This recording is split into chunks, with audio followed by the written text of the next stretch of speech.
Hello, എല്ലാവർക്കും ഐറൂസ് food and ക്രാഫ്റ്റിലേക്ക് സ്വാഗതം. ഞാൻ നിങ്ങളുടെ ഫസീന അൻസാരി. ഇന്ന് ഞാൻ ഉണ്ടാക്കുന്നത് സോയ വെച്ചിട്ടുള്ള മറ്റൊരു റെസിപ്പിയാണ്. കഴിഞ്ഞ തവണ സോയ റോസ്റ്റിൻ്റെ ഒരു വീഡിയോ ഞാൻ അപ്ലോഡ് ചെയ്തിരുന്നു. ഇപ്പോൾ സോയ വെച്ചിട്ട് ഒരു സോയ ചങ്ക് ഡ്രൈ ഫ്രൈ ആണ് ചെയ്യുന്നത്. അതായത് നല്ല ഡ്രൈ ആയിട്ട് ഫ്രൈ ചെയ്തെടുക്കും. നമ്മുടെ ബീഫൊക്കെ നമ്മൾ ഫ്രൈ ചെയ്തെടുക്കില്ലേ, അതേപോലെ സോയ ഞാൻ ഇന്ന് ബീഫിൻ്റെ കൂട്ട് നല്ല അടിപൊളിയായിട്ട് ഫ്രൈ ചെയ്തെടുക്കാം എന്നാണ് വിചാരിക്കുന്നത്. വലിയ എമൗണ്ട് ഒന്നും ഞാൻ എടുക്കുന്നില്ല, കുറച്ച് അളവിൽ മാത്രമാണ് ഫ്രൈ ചെയ്യുന്നത്. കാരണം ഡിന്നറിന് വേണ്ടിയിട്ടാണ് എടുക്കുന്നത്. ചപ്പാത്തിയും സോയ ചങ്ക് ഫ്രൈയും കൂടെ ഇന്ന് കഴിക്കാമെന്ന് വിചാരിച്ചു. അപ്പോൾ ഞാനതിന് വേണ്ടിയിട്ട് 1.5 ഗ്ലാസ് സോയാബീൻ എടുത്തിട്ടുണ്ട്. ഇത് നമുക്ക് നല്ല തിളച്ച വെള്ളത്തിലൊന്ന് കുതിർത്തി എടുക്കാം. ഒരു 10 മിനിറ്റ് കുതിരാൻ വേണ്ടിയിട്ട് ഇടാം. നല്ല തിളച്ച വെള്ളത്തിലേക്ക് ഞാനിത് ഇട്ട് കൊടുത്തിട്ടുണ്ട്. വെള്ളം തിളപ്പിച്ച് ഓഫ് ചെയ്യണം. തിളപ്പിച്ചിട്ട് ആ വെള്ളത്തിൽ വേണം നമ്മളിതൊരു 10 മിനിറ്റ് ഒന്ന് ഇട്ട് വെക്കുക. എന്നിട്ടൊന്ന് അടച്ച് വെക്കുക. 10 മിനിറ്റിന് ശേഷം നമ്മളിത് നന്നായിട്ട് വാഷ് ചെയ്ത് വെള്ളമൊക്കെ പിഴിഞ്ഞെടുക്കുക. ഓക്കെ, ഇപ്പം ഞാൻ അതിനായിട്ട് ഒരു സവാള, ഒരു 5-6 പീസ് ചെറിയ ഉള്ളി, 3 പച്ചമുളക്, 4-5 പീസ് വെളുത്തുള്ളി, ചെറിയൊരു കഷ്ണം ഇഞ്ചി, കുറച്ച് കൂടുതൽ കറിവേപ്പില എടുത്തിട്ടുണ്ട്. കറിവേപ്പിലയോട് എനിക്ക് വലിയ പ്രിയമാണ്. അതുകൊണ്ട് ഞാൻ എല്ലാത്തിലും കുറച്ച് കൂടുതൽ കറിവേപ്പില ഇടും. ഈ ഒരു സവാള എടുക്കേണ്ട ആവശ്യമേ ഉള്ളൂ. സവാള ചെറുതായിട്ടൊന്ന് കൊത്തി കൊത്തി അരിയുക, നീളത്തിൽ അരിയണ്ട. പിന്നെ ഈ ചെറിയുള്ളിയും വെളുത്തുള്ളി, ഇഞ്ചി ഇതെല്ലാം കൂടി ഒന്ന് ചതച്ചെടുക്കുക.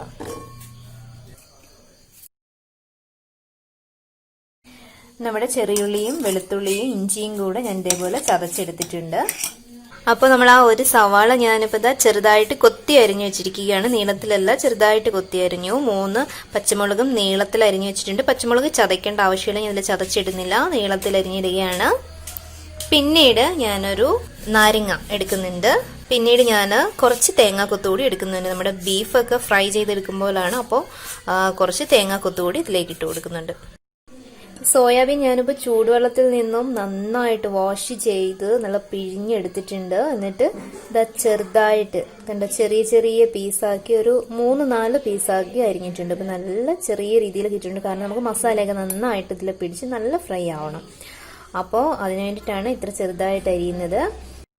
നമുക്കിപ്പോൾ മസാലയൊക്കെ പുരട്ടണം. ഇതിൽ മുളക് പൊടി, എല്ലാ പൊടികളും ചേർത്ത് നന്നായിട്ട് ഇതൊന്ന് മിക്സ് ചെയ്യണം. ഞാനിതിലേക്ക് ഒരു 1.5 ടേബിൾ സ്പൂൺ മുളക് പൊടി ഇട്ട് കൊടുക്കുകയാണ്. ഇനി ഇതിലേക്ക് ഞാൻ 1 ടേബിൾ സ്പൂൺ മല്ലിപ്പൊടി കൂടി ചേർത്ത് കൊടുക്കുകയാണ്. 1/2 ടേബിൾ സ്പൂൺ മഞ്ഞൾപ്പൊടി കൂടി ചേർത്ത് കൊടുക്കാം. 1/2 ടേബിൾ സ്പൂൺ കുരുമുളക് പൊടി കൂടി ചേർത്ത് കൊടുക്കുന്നുണ്ട്. ഇനി നമുക്ക് 1/2 table spoon garam masala powder കൂടി ചേർത്ത് കൊടുക്കാം. ഇനി ഇതിലേക്ക് ആവശ്യത്തിന് ഉപ്പും കൂടി ചേർത്ത് കൊടുക്കാം. ഇനി നമ്മൾ എടുത്ത് വെച്ചിരുന്ന 1/2 മുറി നാരങ്ങ നീര് കൂടി ഇതിലേക്ക് പിഴിഞ്ഞൊഴിക്കണം.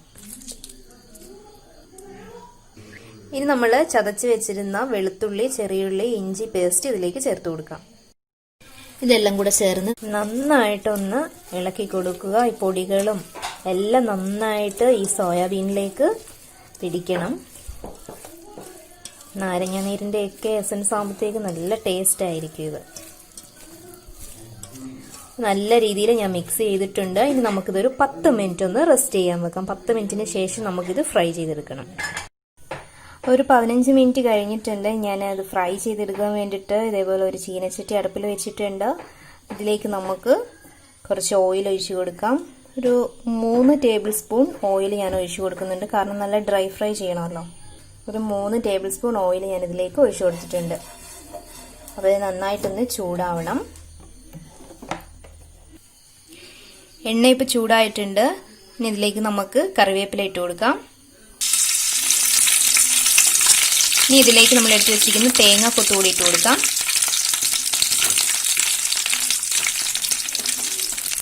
തേങ്ങാക്കൊത്ത് ആദ്യം ഇട്ട് കൊടുക്കുന്നത് നല്ലൊന്ന് ഫ്രൈ ആവണം, അതുകൊണ്ടാണ് ആദ്യം ഇട്ട് കൊടുക്കുന്നത്. ഇനി ഇതിലേക്ക് നമ്മൾ എടുത്ത് വെച്ചിരിക്കുന്ന സവാളയും പച്ചമുളകും കൂടി ചേർത്ത് കൊടുക്കാം. സവാള കൂടി ചേർത്ത് കൊടുക്കാം.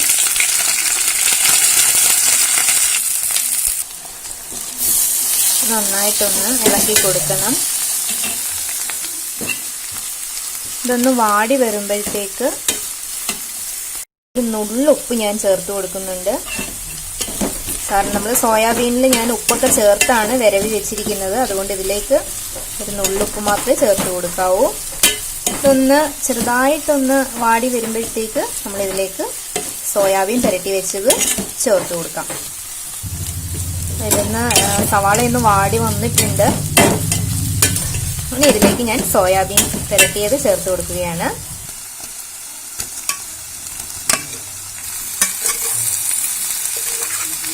ഇതിലേക്ക് മസാല പുരട്ടി വെച്ചിരിക്കുന്ന സോയാബീൻ എല്ലാം ഞാൻ ചേർത്ത് കൊടുത്തിട്ടുണ്ട്. നല്ല രീതിയിലൊന്ന് ഇളക്കി കൊടുത്തോളൂ കേട്ടോ. അപ്പം ഇനി നമുക്കിതിലേക്ക് മസാലകളൊന്നും ആഡ് ചെയ്യേണ്ട ആവശ്യമേ ഇല്ല. ഇനി നമുക്ക് നല്ല രീതിയിലൊന്ന് ഡ്രൈ ഫ്രൈ ആയി കിട്ടിയാൽ മാത്രം മതി. പിന്നെ വേണമെങ്കിൽ നിങ്ങൾക്ക് ചെറിയൊരു പീസ് തക്കാളി കൂടി ഇതിലേക്ക് ആഡ് ചെയ്ത് കൊടുക്കാം കേട്ടോ. ഞാൻ തക്കാളി ഇപ്പം ചേർക്കുന്നില്ല.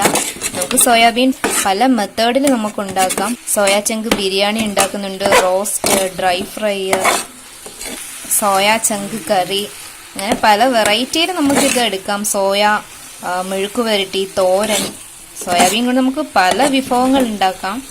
ഞാൻ വീഡിയോസൊക്കെ അപ്ലോഡ് ചെയ്യാം.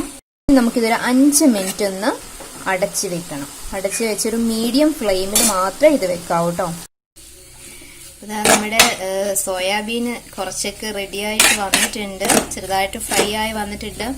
കുറച്ച് വെള്ളമൊക്കെ ഇറങ്ങിയിട്ടുണ്ടായിരുന്നു. നമ്മുടെ ബീഫിൽ നിന്ന് വെള്ളം ഇറങ്ങുമല്ലോ. അപ്പോൾ അതുപോലെ ഇതിൽ നിന്നും കുറച്ച് വെള്ളമൊക്കെ ഇറങ്ങി അതിന് നന്നായിട്ട് ഒന്നും വെന്തിട്ടുണ്ട്. 7 മിനിറ്റ് ഞാനിത് അടച്ച് വെച്ച് വേവിച്ചിരുന്നു. വെള്ളമൊക്കെ ഒന്ന് വറ്റി വന്നിട്ടുണ്ട്. നന്നായിട്ട് ഇതൊന്ന് ഇളക്കി കൊടുക്കുക. അപ്പം നമ്മുടെ സോയ ചങ്ക് ഡ്രൈ ഫ്രൈ ഇവിടെ തയ്യാറായിട്ടുണ്ട്. എല്ലാവരും ഇത് ട്രൈ ചെയ്യുക. പുതിയ പുതിയ റെസിപ്പീസുമായി കാണുന്നിടം വരെ താങ്ക് യു.